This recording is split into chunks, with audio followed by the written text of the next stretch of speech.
supaya orang teh biasa belajar berniaga berdagang teh. Terus alamun karena orang teh kudu bisa bagi waktu usaha dan tenaga monggo eta koperasi. Naon wae barang anu dijual di koperasi siswa teh, terutamina Ari di koperasi mah seureunya.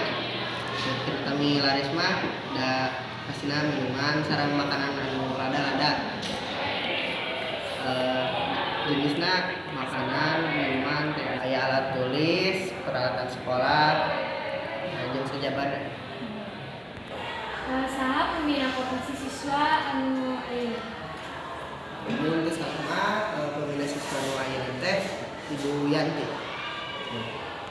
Kumaha kaayaan koperasi ayeuna teh?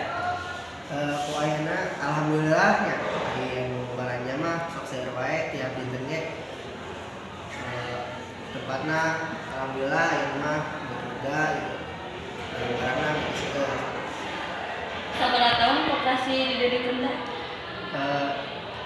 Kira menina 30 tahun. Saat itu wawancara di kelompok AB, papunten bila aya kelepatan cariosan. Hatur nuhun kana waktosna. Wabillahi taufiq wal hidayah. Wassalamualaikum warahmatullahi wabarakatuh. Waalaikumsalam.